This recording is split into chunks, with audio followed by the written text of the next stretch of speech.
mind is you're going to want to build up your colors so that they almost appear painted. So to do that, we're going to start with the lighter values with the colored pencils. That tends to help things out a little bit. Now that's not always the case with every medium that you use. Effect there. And it really brings your drawing to the point where it looks like it's almost been painted. So I'm going to define the line just a little bit stronger around the edges, closer to the end. A lot of times if you start by outlining at the beginning, I've found, and this is just my own personal approach, it's hard to cover up some of those lines when there's areas that you don't want to actually see those. Just a touch of green in there too. And then I'm going to burnish that just a little bit. There we go. Just the binder material with no pigment in it. And this can be used for burnishing as well. So if I go into this area where I've already applied color, what it's going to do is just going to challenging. I'm going to switch over to brown now.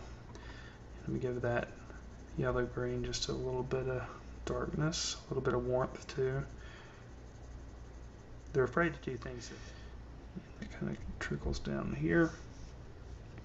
Now this marble is transparent, of course, but it also has a lot of gray going on it and some of the stuff that's happening inside of the marble here.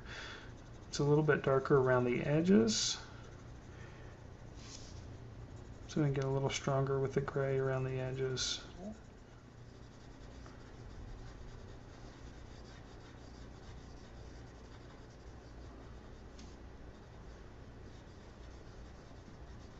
And then again, just so you can see a little bit of the contrast that's happening.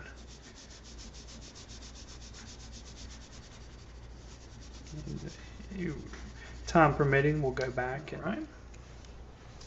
Now with the darker brown, I'm going to go ahead and start to define some of the edges here. Since the bulk of this marble is light, I happen to be working on gray paper, which does quite a bit of work for me here.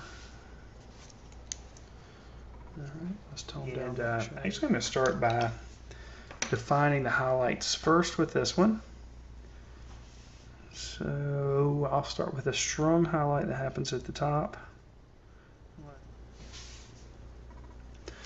Alright.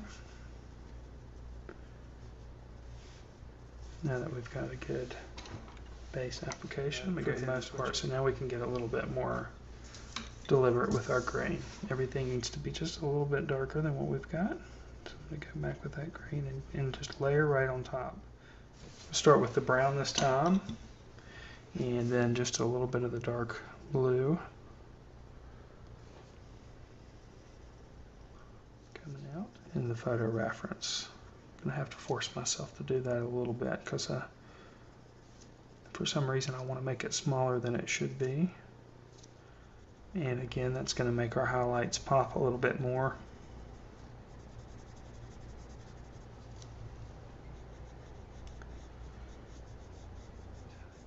I have the same difficulty a lot of times, and sometimes it just comes from trial and error.